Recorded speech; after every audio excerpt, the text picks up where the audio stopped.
Bismillah, Alhamdulillah, wassalatu wassalamu ala rasulillah, Sayyidina Muhammadin wa ala alihi wa sahbihi wa mawala. Rabbi shrahli sadri wa yassirli amri wa hlul 'uqdatam min lisani yafqahu qawli. Rabbi zidni ilman warzuqni fahman. Alhamdulillah pada sore hari ini saya senang sekali berkesempatan bisa hadir di ruang yang sangat mulia. Mungkin kalau yang lain masih mikirin puasa ya Pak ya. Kita udah nggak mikirin puasa, tinggal nunggu beberapa waktu lagi gitu. Jadi waktunya hari ini, sore ini dipakai untuk kegiatan yang lebih produktif tanpa mengurangi nilai dan kualitas kinerja kita. uh, saya mendapat undangan kemarin sore dari Pak Kabid untuk intinya adalah sharing session dengan Bapak dan Ibu, para takmir, para pengurus, para pengelola di lingkungan masjid gitu kan, yang ada di Provinsi Jawa Barat. Tadi kalau di CV sebenarnya saya pengen ngasih tahu juga sama Pak moderator, Bapak Ibu, saya lulusan MI Madrasah Sanawiyah dan Madrasah Aliyah. Kata Pak Kabid dari MI juga ada yang bisa jadi guru besar. Alhamdulillah. Mudah-mudahan di sini ada yang menyusul ya Bapak Ibu. Luar biasa gitu. Ya, fokus saya di bidang manajemen, eh, apa namanya, guru besar saya di bidang ilmu manajemen, spesifikasi ilmu manajemen sumber daya manusia. Jadi kalau kita berbicara terkait dengan aspek empowerment atau pemberdayaan, mungkin itu masih relate ya Bapak Ibu sekalian. Saya mungkin pengen berdiri ya biar agak semangat, gak apa-apa ya Bapak Ibu, sambil menyapa kan gitu ya. Oke. Oh, ada yang tes. Oke. Ini lebih enak nih suaranya. Peserta hari ini dari mana aja? Ada yang paling jauh pengelola masjidnya? Dari mana? Cirebon. Kabupaten atau kota? Kabupaten. Paling jauh ya. Masjid apa di sana? Yang dikelola masjid? Kenapa? Oke. Masjid kota kabupaten, masjid agung, masjid besar, masjid agung, Ciamis. Oke. Siapa lagi Bapak Ibu? Banjar. Lumayan jauh ya Pak ya. Oke. Sama, masjid agung juga. Masjid besar. Di kategorinya udah pada tahu semuanya ya Bapak Ibu, makanya duduk di sini. Ada lagi selain Ciamis, Banjar, Cirebon yang paling jauh? Pangandaran? Pangandaran, pas ya. Pangandaran. Masjid apa nih yang dikelola? Masjid Agung. Oh, masjid besar. Oke. Berarti kalau dari Pangandaran dari pagi ya Pak Haji ya. Yang lainnya? Ada yang dari wilayah Timur, Barat, Bogor? Cianjur Pak. Oke. Masjid apa Pak? Masjid besar juga. Cianjur ya. Kabupaten Cianjur. Oke. Yang lain Bapak Ibu? Paling dekat di mana Pak Haji?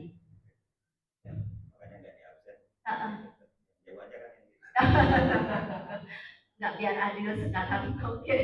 Dari mana Pak? Oh pada larang. Ah lumayan kalau sore-sore begini mah macet juga. Iya sama aja ya. Kecuali lewat jalan tol ya Pak Haji ya. Oke. Dari Bandung sendiri ada? Tuan rumah? Kota Bandung? Kabupaten Bandung? KBB? Tuan rumah? Sumedang. Oh iya ya yang punya terminal. Dekat. Masjid apa? Agung besar? Masjid besar.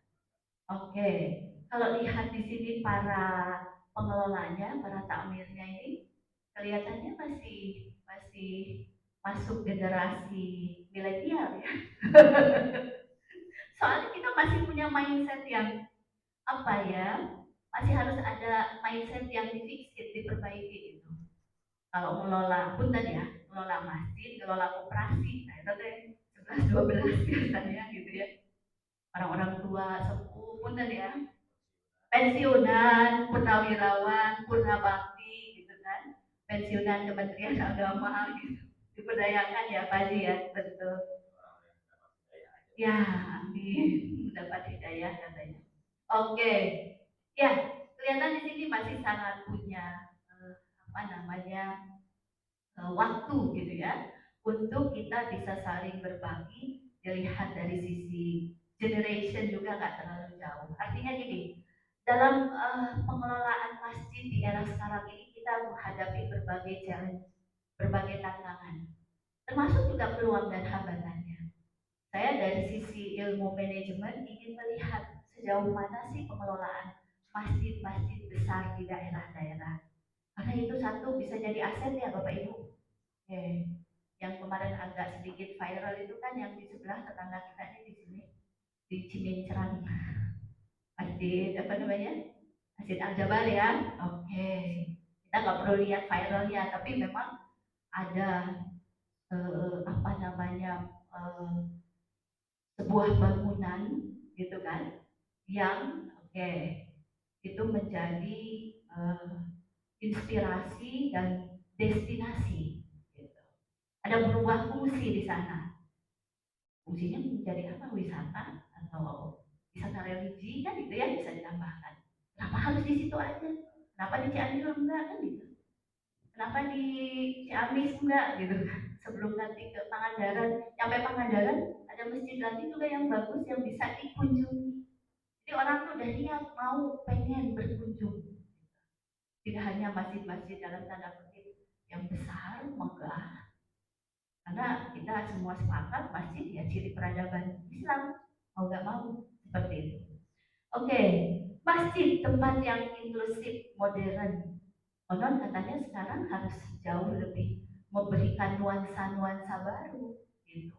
Makanya tadi punten saya tanya ini kelihatannya generasinya bukan kolonial milenial lah ya. Bahwa masih tetap ada resapan cara pandang yang juga harus diikuti di era sekarang.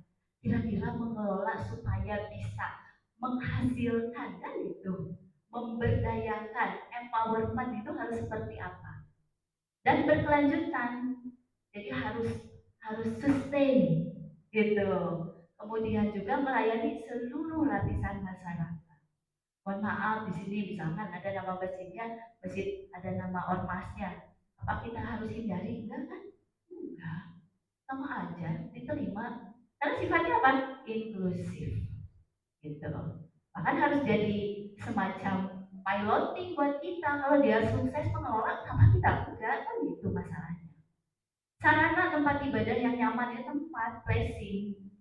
Jadi itu tempat kegiatan, wadah, macam kayak pasar gitu.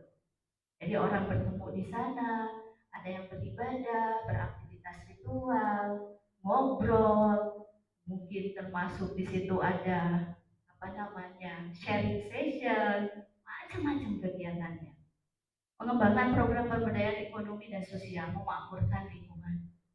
Bahasanya tuh enak, keren kalau ngurusin soal masjid. Satu, badan kesejahteraan masjid. Berarti kan minimal udah sejahtera ya Pak ya. Namanya sudah bagus. Bermuatan ekonomi kalau menurut saya gitu. Yang kedua, DKM, Dewan Kemakmuran Masjid. Kemakmuran itu indikatornya salah satu menjadi indikator ekonomi loh Bapak Ibu sekalian. Makmur dari sisi apa? Dari sisi spiritualitasnya terjaga, sisi ekonominya terjaga, sosialnya juga terjaga, makmur, sejahtera, berkah, kan gitu.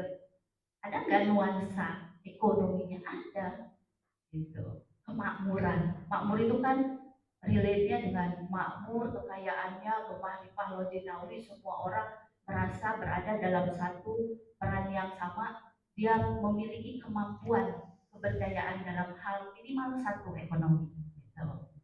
Sarana ya. Oke, next. Mengapa harus masjid? Ini kan ada tiga apa ya, tiga poin yang bisa saya sampaikan. Ada sejarah panjang ketika kita bicara terkait dengan masjid atau sarana atau tempat. Masjid itu dekat dengan sejarahnya seorang Rasulullah Muhammad Sallallahu Alaihi Wasallam. Masjid dan Rasulullah, benar gak Bapak Ibu? Waktu beliau hijrah dari Mekah ke Madinah, hal pertama yang diinstruksikan kepada para apa namanya pengikutnya apa Bapak Ibu? Mendirikan masjid.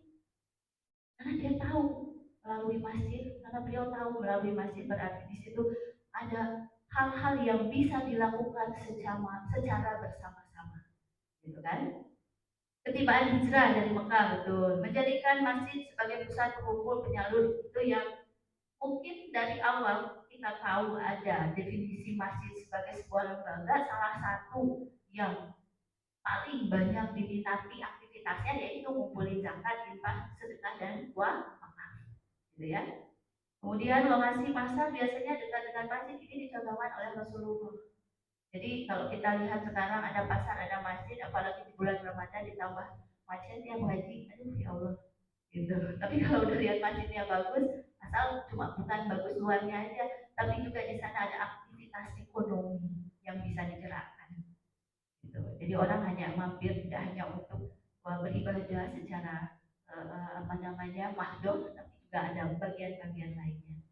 Sebagai pusat kegiatan umat, pusat dakwah, pendidikan, pemerintahan, sampai pada masa Rasulullah konon katanya juga dijadikan sebagai tempat untuk melaksanakan strategi berperang melawan para musuh pada saat itu.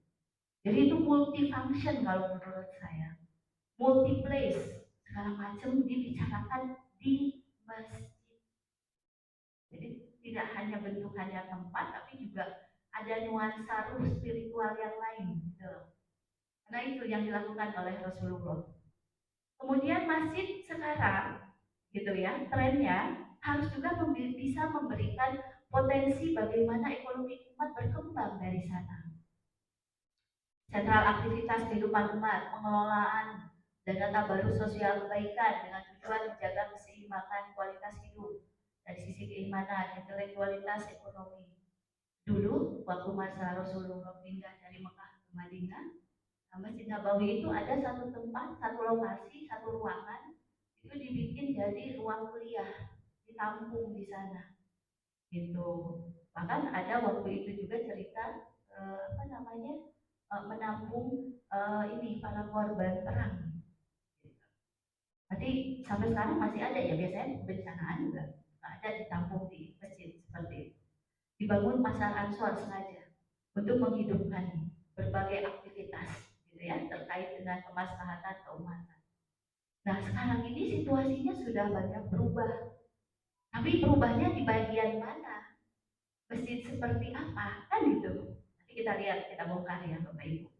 Lalu berikutnya, kalau kita sudah bicara pemberdayaan ekonomi umat dengan pengelolaan tabarut, dana kebaikan, Qardul Hasan dan seterusnya, masjid ada dalam titik kepedulian sosial, social charity.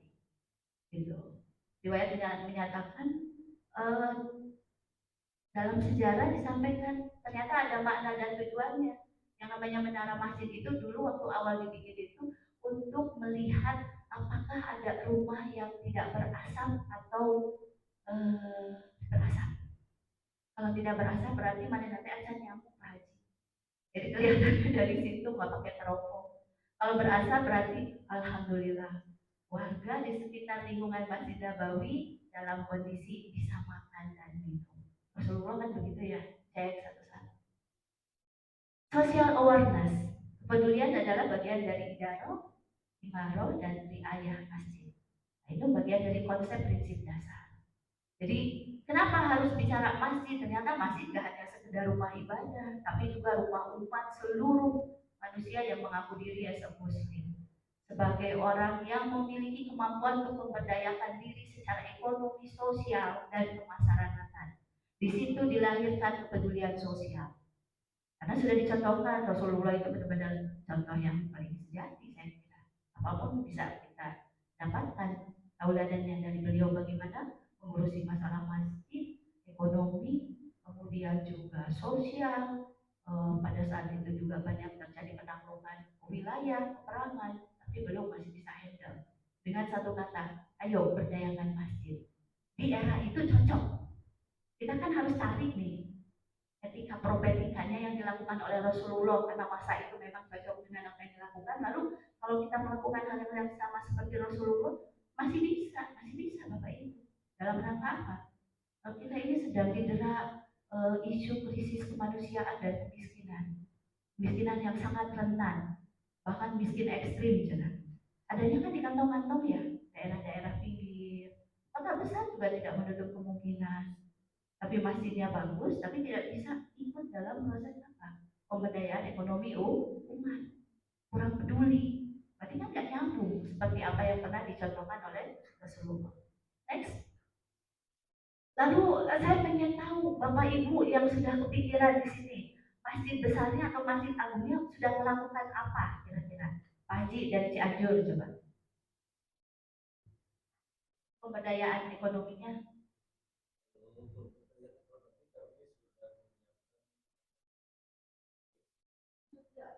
di lingkungan masjid.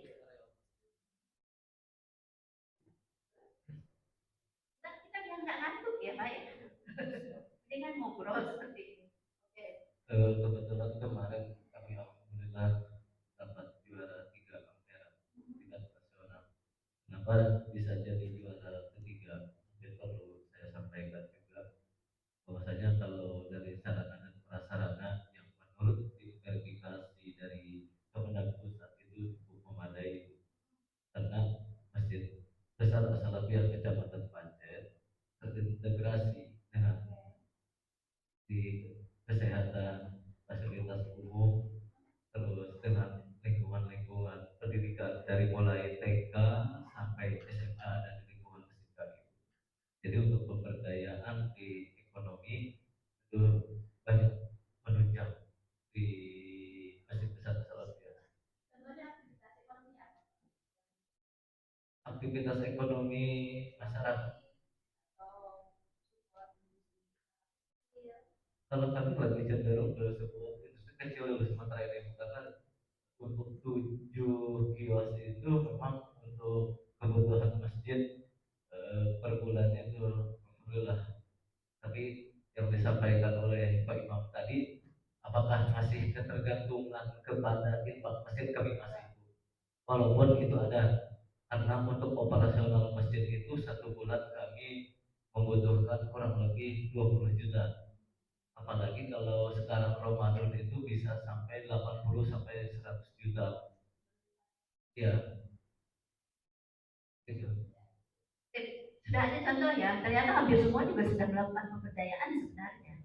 Cuma kita datang ke sini kumpul bareng tuh mau ngapain sih? Mau nyelesain masalah, mau datengin masalah, atau mau cari solusi supaya apa? Masjidnya lebih berdaya, empowerment.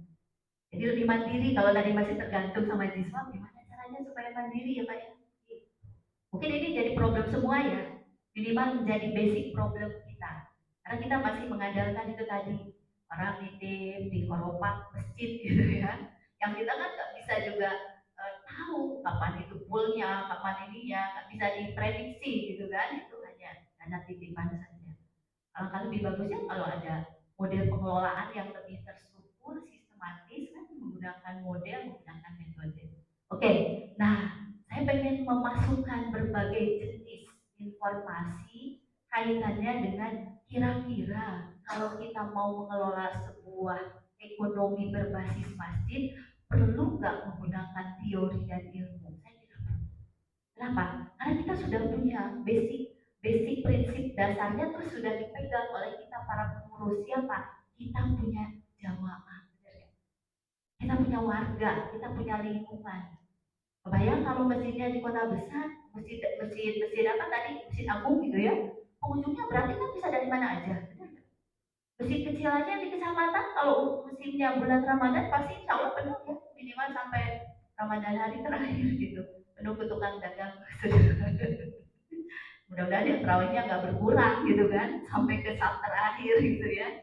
Oke, ada beberapa jenis model bagaimana kita mencoba untuk mengelola bidang-bidang lain yang memiliki keterkaitan dengan aspek pemberdayaan dari sisi ekonomi berbasis masjid.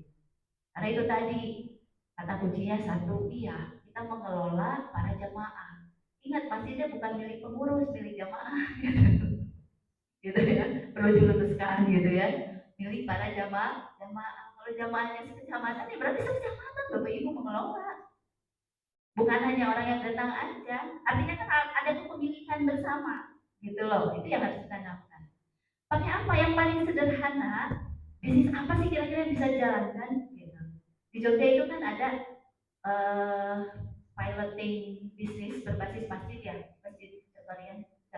Ya, ya, betul, betul. Segala macam Pak dipakai digunakan. Pasti ada teori, pasti ada cara, pasti ada model, pasti ada. Nggak mungkin sampai sebesar itu tanpa menggunakan sebuah model, gitu. Dan ini dibutuhkan kerja bersama-sama. Yang paling mudah pakai SWOT analysis. Bapak Ibu, para takmir, pengurus, bikin tuh 4 kuadran. Apa sih kelebihan keunggulan masjid kita ini? Bikin 1, 2, kalau banyak bagus. Ternyata keunggulannya ada 20, alhamdulillah. Masjidnya bagus, masjidnya itu banyak dikunjungi, kan gitu ya. Dan seterusnya dan seterusnya. Cari apa yang menjadi keunggulan, keuntungan kita. Simpan di sisi keunggulan. Lalu ada nggak titik lain yang menjadi kelemahan atau kekurangan? Oh, kekurangannya kurang sumber daya manusia, yang ngurusinnya terbatas misalkan gitu ya. Terus disisir masalah-masalahnya. Itu berarti kita mencoba untuk mencari informasi dari tata kelola secara internal. Apa yang lebih, apa yang kurang, Bapak Ibu. Paling gampang pakai SWOT. Atau yang nanti setelah ketemu 2, nah peluangnya apa nih? Contohnya peluangnya masjidnya di sisi jalan, benar nggak? Kalau di sisi jalan kan ramai, seperti daerah Pacet yang tadi ya, puncak misalkan. Di waktu-waktu tertentu ramai. Jadi peluang nggak misalnya? Peluang dong, peluang pasar tuh, peluang orang datang, kan gitu. Mungkin masjid yang tidak terkenal pun kalau dalam waktu-waktu tertentu, tapi kan tidak harus menunggu ada event situasi tertentu. Selama itu dikelola dengan baik, siapapun pasti akan datang. Lalu yang berikutnya, ada nggak hambatannya? Ada nggak trade-nya, ancamannya? Hambatan itu biasanya datang dari luar. Contohnya, misalkan di situ ada masjid yang bersaing gitu dari sisi bangunan, gitu kan? Memberikan sarana prasarana yang lebih, sementara masjid yang kita kelola seadanya. Nah, di situ perlu ada semacam upaya pembenahan bagaimana caranya memiliki daya saing. Karena ngomongin daya saing kayak bisnis, Bapak Ibu, rumah sakit, pengelolaan-pengelolaan jasa lembaga seperti pengelolaan masjid itu juga harus punya keunggulannya apa, gitu ya. Paling mudah. Nanti kita bentuk kuadrannya. Nah, nanti kita bikin matriks. Kalau keunggulan dikawinkan dengan peluang, akan jadi apa kira-kira? Kan gitu. Oh, caranya kayak ini nanti. Strateginya jadi A, jadi B, jadi C. Kenapa? Karena unggul dan peluang dikawinkan. Jadilah gitu pakai SWOT. Lalu pengen memecahkan masalah, coba lihat sisi kekurangannya, weakness dengan strength-nya. Nah, sehingga kita juga bukan mencari, tidak hanya sampai cukup mencari, tapi juga harus carikan problem solusinya seperti apa. Paling mudah, gitu, di atas kertas ya. Tapi harus dilaksanakan bersama-sama, as a team, nggak bisa sendiri, gitu ya. Lalu yang kedua, kalau kita sudah mulai fokus, tadi Pak Haji yang dari Cianjur, ngurusin masjid, udah ada 7 kios yang dipercayakan di lingkungan masjid. Itu yang di Jogja itu malah ceritanya sudah sampai 1 punya villa yang disewakan, punya hotel syariah, punya minimarket, punya apa lagi ya, pokoknya bikin iri aja, bikin iri gitu ya cara pengelolaannya. Terus punya apa lagi? Bank beras, ATM beras, bank sampah. Kan saingan sama pemerintah kota kabupaten kalau punya bank sampah. Sementara itu dikelola oleh masjid, coba bayangkan. Terus apa lagi? Punya tempat penyewaan sound system yang di daerah. Sound systemnya berikut tendanya tuh Pak Haji. Jadi nggak usah ke ini ke pelaku usaha, ke masjid aja. Lagi masjid kan pasti banyak event ya. Apalagi tuh Muludan, Rajaban, Muharraman. Setahun tuh bisa berkali-kali. Kenapa kita yang nggak punya? Kenapa orang lain yang punya? Jadi kita nyewa ke orang. Harusnya orang lain nyewa ke kita dong. Gitu. Catering service, ini apa ini program anak asuh. Sampai yang terakhir sama tuh Pak Haji, ada juga masjid di daerah Bintaro Jakarta yang sudah bisa menggaji para pengelolanya, takmirnya UMR. Pengelolanya harus dibaca, terus dicari infonya gimana UMR, dan tidak hanya mengandalkan dari zakat, infak, dan sedekah. Gitu. Tapi ada diversifikasi usaha lain. Nah, teori ilmu manajemen, kan nanti yang mengerjakan di lapangan itu kan Bapak dan Ibu sekalian nih sebagai pengurus. Saya deliver informasinya. Boleh pakai model bisnis kanvas. Ini model teori modern, era kekinian. Jadi kalau hari ini semua orang kalau mau berbisnis mengelola sesuatu termasuk pasti pikirannya apa? Tadi yang disampaikan mungkin oleh Pak Kabit dan sebagainya, ya harus ada dana dan modal, benar nggak?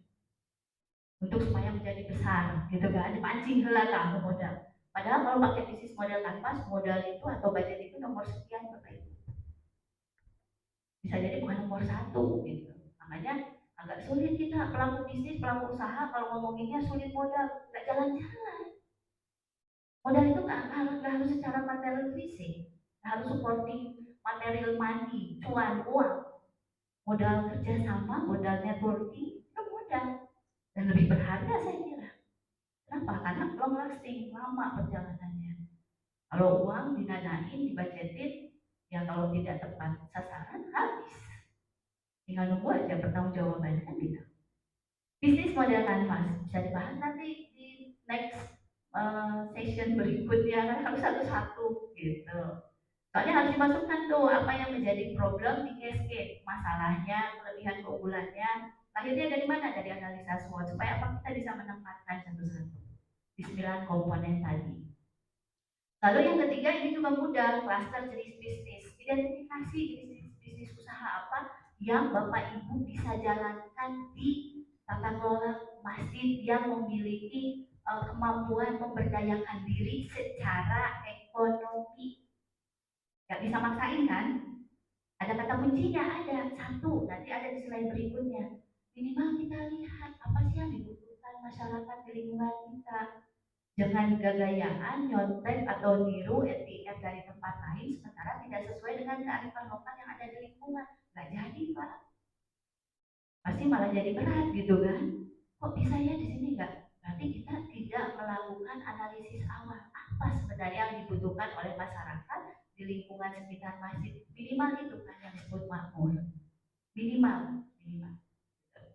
Identifikasi apa yang paling sesuai, apa yang paling dibutuhkan. Oh jenisnya, mungkin bisa jadi kalau masjid sebelah KUA, pernikahannya di KUA, masjidnya juga dipakai gitu kan. Halaman masjidnya boleh ya Pak Haji? Kalau halaman masjid boleh tuh dipakai untuk acara? Halaman kan ada batas suci tuh. Gitu secara kaidah fikih ya kalau di dalam kan nggak boleh transaksi, di luar mah boleh, di teras, di halaman luar. Biasanya masjidnya rata-rata kalau di daerah tuh pada luas-luas tuh parkirannya. Dalam event-event tertentu bisa dipakai nggak menghasilkan gitu. Kemudian mengidentifikasi jenis usaha yang berbasis pada kearifan lokal nanti. Ya kalau Bapak Ibu di sana di daerah masing-masing, di sana banyaknya para petani kan nggak mungkin langsung ujung-ujung jualan cireng, basreng kan gitu. Mungkin bisa jadi yang dijual itu apa? Hasilnya pupuk, hasil tani, bener nggak? Yang dibawa langsung daripada diambil sama tengkulak atau ijon. Oh, tengkulak coba bayangin pakai sistem ijon, harganya cabai 100.000, waktu dibeli sama ijon 25.000, kasihan. Harusnya petani cabai itu pada lengar, kalau menurut saya mah gitu. Gak pernah turun soalnya harganya, tapi kehidupannya tidak beranjak. Kalau ekonomi masih jadi berdayakan di daerah mana misalkan yang potensi lahannya subur, penghasil sayur mayur, nah bisa dijalankan depan masjid dikelola, dibikin booth, bisa berapa kios, nanti kerjasamanya bisa bagi hasil, pakai sistem ekonomi syariah gitu. Kemudian yang berikutnya tadi ini yang agak komprehensif, studi kelayakan usaha. Bapak Ibu kalau di ruang-ruang kelas itu 3 SKS untuk mata kuliah studi kelayakan usaha atau studi kelayakan bisnis. Kita akan dengan serius mengelola masjid. Lebar masjidnya sudah megah, sudah mewah, sudah luas. Kalaupun misalkan masjid itu diprioritaskan untuk kunjungan wisata, tapi harus enak lihatnya, harus engaging, harus menghasilkan profit dan benefit serta nilai sosial yang lebih tinggi dibandingkan dengan sekedar tampilannya saja. Itu tujuannya. Contohnya yang di sebelah nih, yang di belakang sebelah GBLA, itu kan belum maksimal kalau menurut saya kelihatannya. Masih semrawut, masih belum bisa menumbuhkan ekonomi yang mengakar. pada lingkungan sekitar. Belum bisa. Apalagi mungkin ada campur tangan juga terkait dengan pengelolaan dari daerah provinsi, harusnya jauh lebih bagus saya kira. Dan itu harus dibuat itu tuh studi kelayakan usaha, identifikasi dari berbagai aspek kelayakan usahanya. Kalau mau usaha sekalian, usaha Pak, jangan main-main, serius. Saya percaya betul bahwa masjid itu bisa melahirkan sebuah nilai ekonomi yang sangat luar biasa. Karena pasarnya jelas, kita nggak usah nyari gitu. Ada jamaah, orang-orang yang ada di lingkungan sekitar kita, yang aktif, pengajian, belum sekolahan tadi, ya kan? Dan seterusnya, dan seterusnya. Berarti aktivitas pengelolaan. Paling tidak ada 4. Studi kelayakan usaha itu apa aja yang harus dilihat, di-study, di-riset, diteliti dari sisi keuangannya. Pasarnya ada nggak kalau kita jualan itu di masjid ini? Bagaimana how to operationnya? Gimana cara operasionalnya? Bisa nggak bikin badan usaha? Bisa. Apa aja aspek legal yang harus dipenuhi? Serius kan? Serius. Jadi pengurus masjidnya bukan pekerjaan sampingan jadinya, pekerjaan utama. Karena apa? Menghasilkan atau berhasil mengelola dan memberikan kemampuan, keberdayaan bagi lingkungan. Harus diajak kerjanya tim. Oke, next. Apa sih inovasi dan tata kelola baru di ekonomi masjid sekarang ini? Bapak Ibu, ini harus ada kelas khusus, kayak ada workshop short course itu, gimana caranya kelola keuangan, bikin laporan keuangan sederhana atau akuntansi masjid. Tuh, udah dinamain sama saya. Akuntansi masjid. Asetnya aja, kata Pak Yusuf Kala, bertambah terus kan, masjid sama musola, bener nggak? Iya. 2000 22 itu berapa ratus ribu itu jumlah masjid. Belum lagi asetnya ya. Di luar aset berarti ada lagi kan fasilitas lain, sarana lain. Gitu. Ada pencatatannya nggak tuh? Ada laporannya nggak tuh? Nah, ada kan? Semuanya manual tradisional, tidak kertas salembar jika tukang kredit gitu kan. Jauh dari apa namanya dari profesional. Baru-baru ngomongin profesional ya karena ngurusin masjidnya cuma sisa waktu aja gitu. Nah kalau serius ya luar biasa. Akuntansi dan laporan keuangan masjid. Bikin tuh pencatatan laporan keuangan. Kalau mau belajar manual boleh. Nanti harus ada kelas-kelas khusus sendiri. Nanti saya kasih kertas kerjanya, worksheet, isi tuh Bapak Ibu. Misalkan 6 bulan kemarin, apa yang mau dilaporkan, kegiatannya apa, sudah didebit berapa, kreditnya berapa, kan gitu, harus balance kan? Belajar dulu, nggak ada istilah untuk capek ketika belajar. Asik soalnya, nanti kita jadi tahu, oh ternyata kita punya nilai keuntungan sekian, gitu kan? Nanti yang bisa dikembangkan lagi di periode pelaporan keuangan berikutnya bagian yang ini nih, kan kelihatan dari grafik laporan keuangannya. Gak usah yang sulit-sulit dulu, yang mudah aja. Kalau mau manual, pakai worksheet kertas kerja. Aku sekarang mah lagi usul teknologi, boleh cari aplikasi yang sesuai dengan kemampuan kita. Banyak yang gratis. Aplikasi ya, apps. Downloadnya yang gratis aja, nggak usah yang berbayar. Cobain dulu di situ. Masukkan semua laporan keuangan per 1 tahun, per 6 bulan. Kata-kata sih per 1 tahun cobain. Lalu apa tata kelola baru? Ternyata ngomongin soal pengelolaan ekonomi masjid juga kita harus mampir, harus mulai membuka diri, harus membuka cara pandang dengan yang disebut sebagai promosi dan pemasaran. Hari ini banyak masjid yang viral karena efek dari media sosial. Tapi kalau bisa yang positif ya Bapak Ibu. Akhirnya orang mau datang berkunjung jauh-jauh gitu. Tadi kemarin dulu mah kan ada cerita di Palakin kan, itu harus bayar parkir yang mahal gitu. Kita tetap aja datang. Kenapa? Efek media sosial.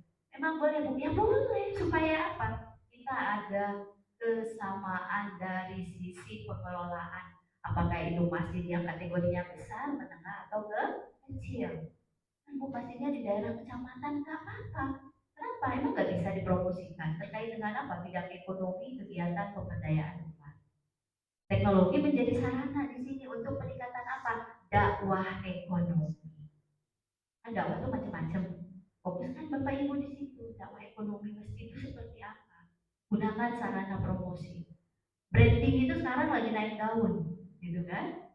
Beberapa masjid yang sudah mulai baik, bagus, gitu kan, dalam tata kelola ekonomi dan keuangan berbasis masjid, itu banyak ditolong oleh promosi di media-media sosial. Kalau nggak ada promosi media sosial, kita nggak pernah tahu gimana keberhasilan masjid yang di Yogyakarta itu, yang total asetnya sudah bukan ratusan juta lagi, tapi sudah miliaran. Bisa nggak kita seperti itu? Semua orang bisa. Apa? Gitu kan? Karena kita hampir sama, hampir mirip, punya kearifan lokal yang sama di satu bangsa ini, gitu ya. Membangun jaringan dan kemitraan dong. Kerjasama dengan organisasi keagamaan dan usaha lokal, membangun jaringan antar masjid. Betul. Kalau di sebelah tetangga kita ada masjid yang sudah oke, yang sudah bagus, kita nggak usah alergi untuk saling membuka diri. Ambil insight-nya, wawasannya, pengetahuan yang lain yang membuat kita juga sama-sama ikut maju dan berkembang. Artinya apa Bapak Ibu? Ini masalah mendasar, masalah mindset. Cara berpikir. Kalau cara berpikirnya tetap kecil, merasa minor gitu kan, nggak bisa nanti kita berkembang sama seperti yang lain. Yang lain pun dari kecil dulu kok, nggak langsung besar. Itu masjid contoh yang di Yogyakarta itu pasti penuh juga tantangan, challenging-nya luar biasa. Tapi mereka punya apa? Punya spirit, mau membuka diri, membuka wawasan, punya mindset ingin maju, memajukan ekonomi, pemberdayaan umat berbasiskan kegiatan-kegiatan yang ada di masjid. Gitu. Kan masjid itu fungsinya kan ada dua ya, untuk mendekatkan diri pada Allah, hablum minallah dan hablum minannas. Saya kira saya nggak usah ngajarin, Bapak Ibu sudah paham betul itu. Tapi dari sisi ekonomi, ayo kita berbagi, sharing, mau pakai cara yang seperti apa, gitu. Nah ini era barunya, dulu nggak kenal kita, apa ini mesti ada laporan keuangan, udah aja ditulis di papan luar, bener nggak? Terus di papan luarnya teh bari jeung dihapus-hapus sudah setahun gitu kan laporannya. Salah Bapak Ibu, ayo kita berubah. Karena ketika kita bicara kehidupan, bicara ekonomi, bicara bisnis, bicara sosial, bicara apapun yang ada dalam hidup kita di dunia ini, kita berhadapan dengan dua hal. Hanya dua hal. Satu, ketidakpastian. Dua, perubahan. Sudah selesai. Ekonomi nggak pasti. Dan perubahan terus-menerus terjadi. Gitu. Oke, next. Badan usaha milik masjid. Nah, ini salah satu hal yang saat ini banyak digunakan, dipakai, modelingnya, gitu ya. Ada kawan saya yang menulis buku, Pak Dinsi namanya, badan usaha milik masjid. Dia suka bagi-bagi bukunya itu. Gimana caranya Bapak Ibu, para pengurus pengelola masjid, bisa mendapatkan sebuah informasi yang komprehensif terkait dengan how to, gimana caranya manage, gitu kan, mengelola, membuat badan usaha milik masjid. Mulainya dari mana sih backgroundnya? Dimulai dari keinginan memakmurkan masjid, gitu. Hal sederhana sebenarnya, basic dari kita ingin punya badan usaha milik masjid. Bisa nggak challenging diri kita, caranya setiap jamaah itu rindu datang ke masjid? Agak susah ya, gimana caranya ya rindu? Masa harus menghadirkan dai kondang terus? Capek atau harus harus diampropan begitu ya? Tapi gimana caranya supaya dia rindu, dia betah gitu? Betahnya nggak hanya bulan puasa aja Bapak Ibu, tapi bulan-bulan biasa juga dia mau datang gitu kan. Penuhnya nggak hanya maghrib dan subuh, tapi di tengah-tengah itu dia mau diskusi, warga mau berbagi informasi, menyelesaikan berbagai perkara gitu. Saya membayangkan betapa luar biasanya keberadaan masjid masa Rasulullah. Semua kehidupan itu diatur, dikelola di masjid, gitu kan? Yang sesuai dengan kebutuhan jamaah. Nah ini berarti kita harus need analysis, lakukan analisa. Lalu mendirikan dan mengelola badan usaha masjid dengan pertimbangan apa sih? Hari ini sarana masjid semakin tumbuh dan berkembang, betul ya Bapak Ibu? Pemerintah banyaklah memberikan support dari berbagai sisi. Tidak hanya dari sisi modal, tapi juga mungkin jaringan, gitu ya, sarana prasarana. Kalau udah ada masjid yang sudah mulai mau rubuh atau rusak kan biasanya cepat-cepat tuh. Gitu. Kemudian apalagi memiliki income yang relatif kontinu dan konsisten, ya itu jemaahnya itu. Kontinu dan konsisten. Apalagi di kota-kota besar saya kira sayang. Kalau di daerah mungkin bisa terkendala karena bisa jadi lokasi yang agak jauh kan gitu. Itu juga menjadi bahan pertimbangan. Produk ekonomi dan filantropi berkembang. Iya, filantropi zakat, infak, sedekah, wakaf dengan berbagai jenis model tata kelolanya.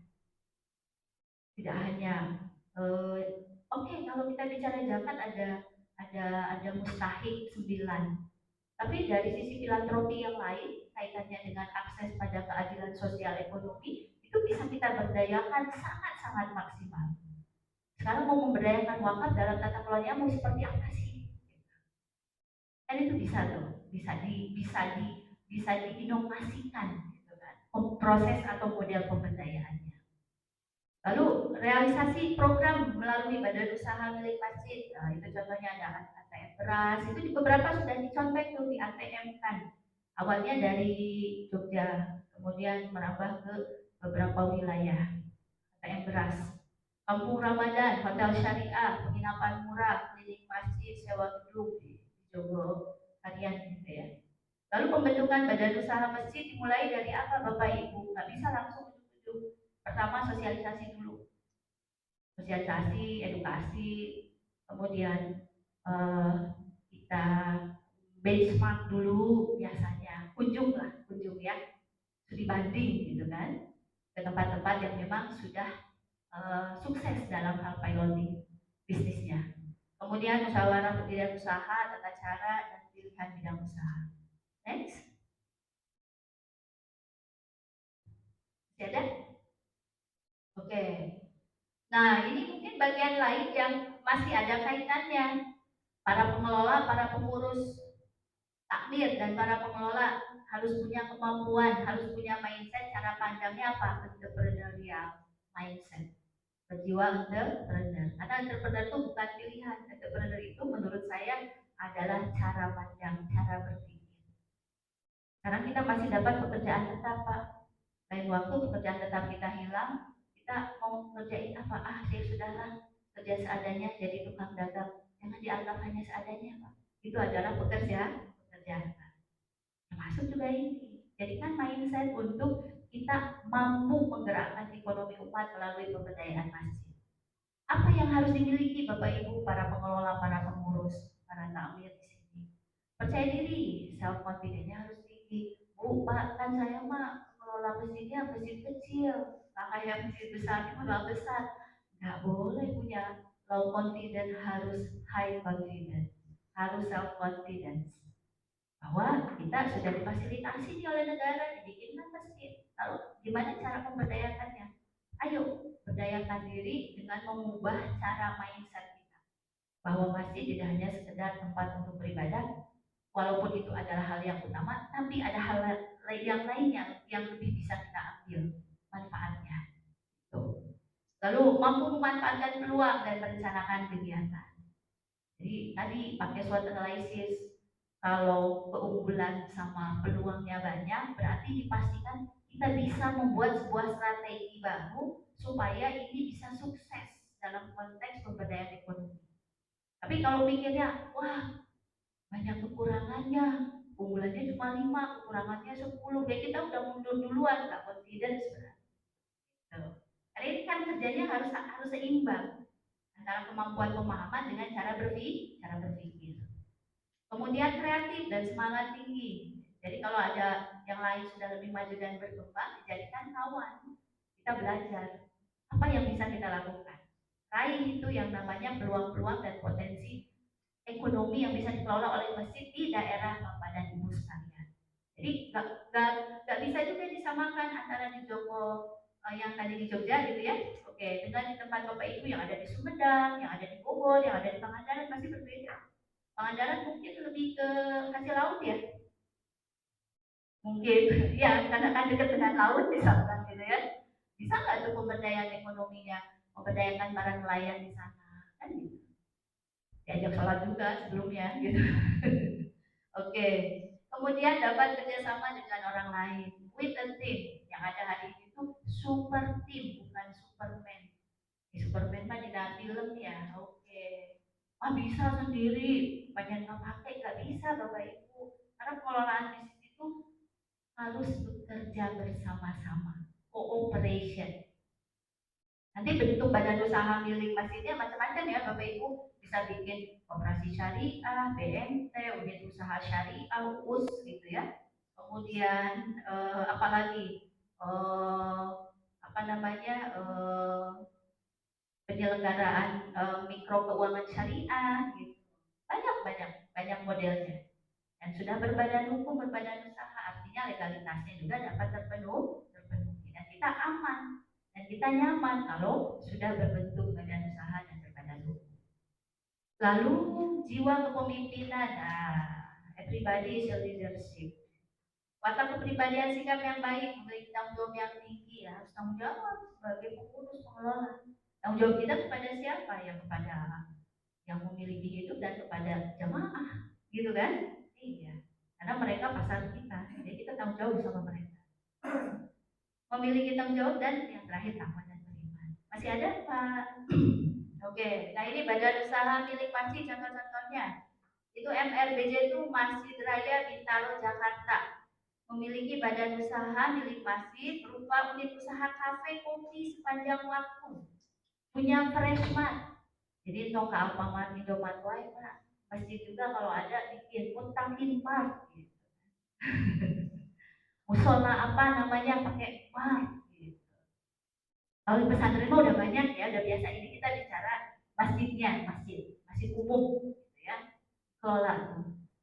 Punya food courtnya punya serak gitu. Kita mas apa saya sempat berkunjung kalau lagi pas bulan puasa begini ramai food courtnya. Yang datang gak hanya jamaah tapi dari lingkungan yang lain udah datang. Karena dia udah nge-branding, udah promosinya udah bagus lewat media sosial. Jadi orang tahu datang walaupun itu food courtnya dikelola oleh masjid. Masjid Bintaro. Co-working space, creative hub. Sayang gambarnya nggak ada. Jadi dia itu menyewakan ruang-ruangan kantor yang sangat eksotik, unik. Jadi kaum generasi muda milenial Gen Z pada betah kerja di sana. Sediain aja wifi, nggak jauh beda sama kafe Bapak Ibu. Nggak di satu area, di satu komplek. Gitu. Masjidnya di sebelahnya ada creative hub. Kemudian ruang serbaguna. Oke, 100% keuntungan usaha BUMN digunakan untuk pengembangan dan operasional masjid. Itu contoh Masjid Raya Bintaro Jakarta. Kalau di Masjid Raya Al-Falah Sragen ini memiliki 35 karyawan, dibayar operasional setara dengan UMK Kabupaten Sragen. Jadi berasa kerja kan, dihargai. Kalau orang sudah berasa kerja, dihargai, motifnya juga jelas. Apa? Ingin terus-menerus memberikan yang terbaik untuk pengelolaan masjid. Kenapa? Karena pekerjaan. Itu artinya jika UMA kabupaten sekian, nah berarti tiap bulannya tampil masjid, dari masjid raya tersebut harus menyiapkan lebih kurang 63 juta untuk penggajian karyawan saja. Jadi kasusnya sama kayak Cianjur ya Pak ya, harus sekian puluh juta gitu ya untuk karyawan. Ini lebih tinggi lagi. Mungkin dalam kasus-kasus tertentu seperti event Ramadan bisa berlipat-lipat juga untuk salary untuk gaji UMR